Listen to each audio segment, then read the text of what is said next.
Então vejam, no primeiro exemplo é uma pesquisa que foi tocada de 1980 e 90 até 95, em que foram filmadas quinzenalmente 3 crianças em interações com a família, irmãos, mãe, pai, e que depois esses vídeos foram analisados, selecionados, organizados, gerados os dados para responder a pergunta quais eram os eventos de letramento significantes para a escola que ocorriam no cotidiano dessas crianças, né? Então os vídeos eram, o único critério de coleta era vídeos quinzenais com interação na família, né?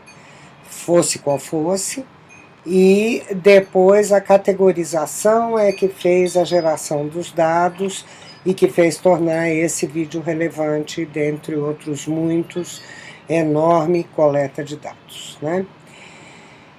O outro exemplo é o exemplo do texto que eu dei como apoio para vocês, que foi uma coleta de dados entre 99 e 2001 na escola pública, filmando aulas de todos os componentes da área básica do ensino fundamental, da primeira à oitava série, ou seja, língua portuguesa, história, geografia, matemática, ciências, enfim. A área básica, não tinha artes, não tinha língua estrangeira, porque não tinha na escola neste tempo. Não foi filmado também ensino médio, era uma escola grande, com várias salas e tal. Diferentemente do vídeo das crianças, eu não consegui preservar os vídeos dessa coleta, então eu tenho somente as transcrições, que são relativamente imperfeitas dessa coleta, né?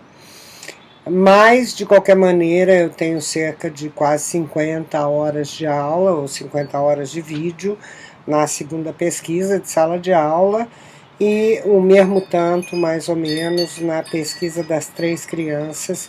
Eram 3 crianças de extração social diferenciada, duas de classe média, uma de classe baixa. As 2 de classe média, uma de top de cultura, tipo filha de professores universitários, que é essa que está no vídeo, e outra de filha de cabeleireiro com contador, mas que havia práticas letradas mais diferenciadas, ou seja, classe média baixa, e outra de periferia, classe média baixa, classe baixa mesmo, né? E aí ver o que acontecia nas práticas letradas em cada caso. Veja que isso é tocado pela pergunta de pesquisa, quais são as práticas letradas em cada classe social, quais são as práticas de sala de aula que envolvem gêneros e linguagem, né? A coleta é muito mais ampla do que vai ser a geração de dados, né? E, por fim, a geração de dados obedece a uma teoria prévia, seja no caso teoria de gêneros e letramentos, seja no outro caso teoria de gêneros de interação em sala de aula. Enfim, são 2 exemplos, e no caso do segundo exemplo, os excertos de texto que vocês vão ver bem, que é o que está no meu texto analisado, são já transcrições. Essas transcrições já são não só um filtro de recorte, portanto uma geração de dados daquilo que foi coletado, como também já um filtro de recorte quase que pré-analisado, né? Porque implica olhar o texto que estava na lousa, mais a discussão da professora, mais a correção das respostas, enfim. Já é um dado muito recortado pelo olhar do pesquisador, que depois, quando se faz a sinopse, fica mais recortado ainda pelas categorias de análise do pesquisador. Isso é típico de uma análise observacional bem no meio do espectro, ou seja, aquela que preserva a situação, aspas, natural de coleta, mas ao mesmo tempo coloca o pesquisador outsider numa posição de observador com categorias de análise que ele vai procurar nesses dados.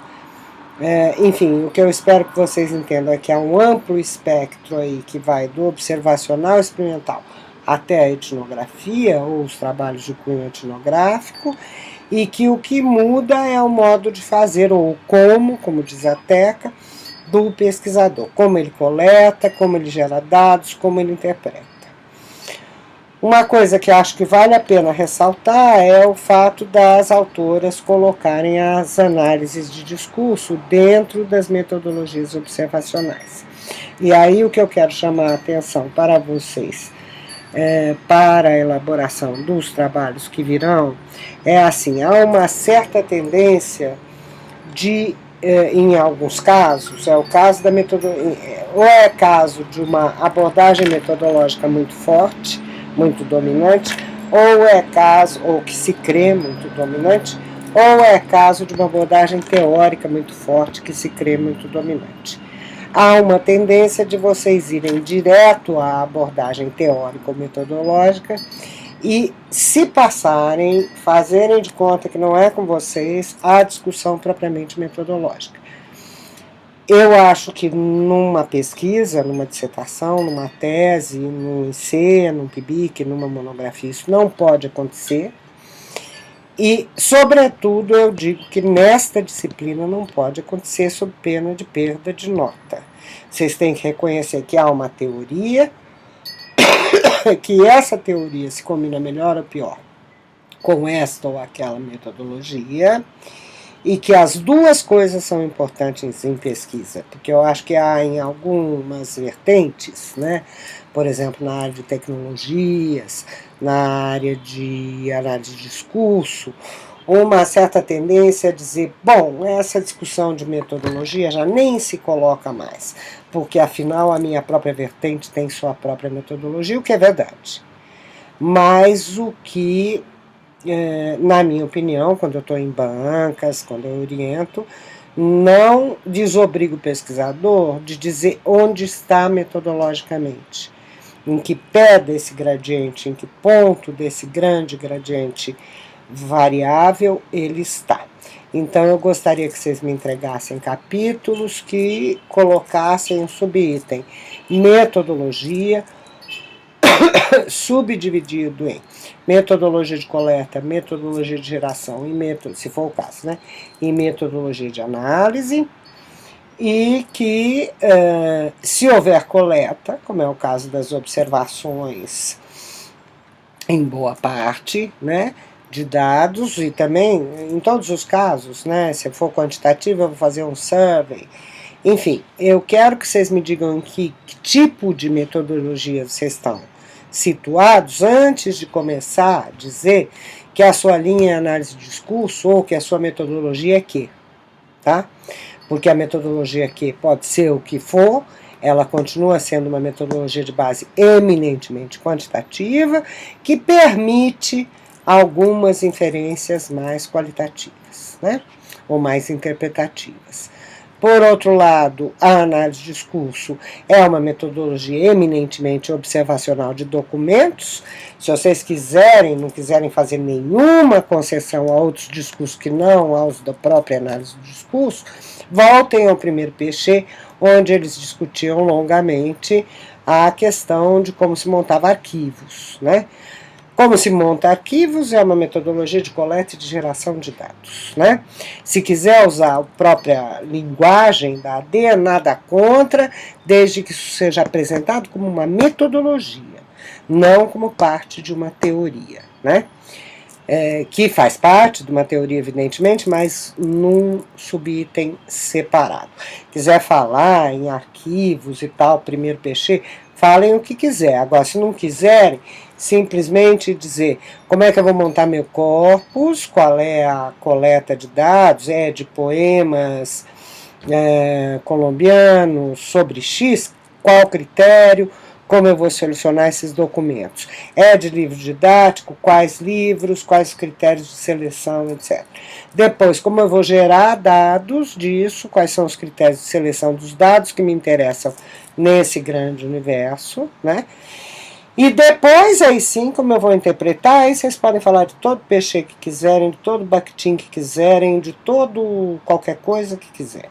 Mesma coisa para a turma de tecnologia, que a tendência é descartar um pouco a questão da metodologia, não fazer essa discussão. Na minha opinião, isso gera um trabalho frágil, né? Então, eu quero que vocês coloquem, no mínimo, que é uma análise documental, como vocês vão montar esse acervo de documentos, ou esse arquivo, ou esse corpus, né? O que vão selecionar para olhar lá dentro e, portanto, como será a geração de dados, e depois qual a teoria de tecnologia que vocês vão usar para interpretar, ou as teorias, ou os autores. Mas, enfim, eu gostaria que vocês parassem de acreditar que basta dizer eu faço ADF, ou eu faço teoria de enunciação bakhtiniana, ou eu faço qualquer teoria, ou qualquer campo, tecnologia, e por isso eu não preciso fazer essas discussões chatas e burocráticas, porque isso continua sendo uma pesquisa, e continua sendo para avaliação, continua sendo mestrado. Então, eu, quando sou da banca, sou chata com isso. Espero que outras pessoas continuem chatas com isso, porque eu não acho que há um campo ou uma teoria que define a sua competência, né? É saber o que você está fazendo, como você está fazendo, quando você está fazendo, por que você está fazendo. Então, agora vocês começam a escrever a segunda parte do trabalho, que é o como bem dizia a Teca, que é um subitem, então, procedimentos metodológicos, que começa por que metodologia é essa, como ela se qualifica, a resenha dos autores que a gente leu, né? Depois, essa metodologia em sendo como quais são os instrumentos de coleta de geração de dados e de análise, e assim vai, né? Eu volto numa outra ocasião, acho que antes até da próxima aula, para comentar como entra a análise de discurso nisso, e em cima do texto que eu pedi para leitura, e para comentar o que se espera, então, dessa segunda entrega de trabalho e do seminário. Vou fazer também instruções orientando a elaboração do seminário e instruções orientando a segunda parte do trabalho. Como já está meio grande, eu vou ficando por aqui hoje, nessa aula que recupera a última e o que seria de amanhã. Espero que a gente possa estar junto na outra semana, né? Um abraço, um beijo a todos, bom dia do professor.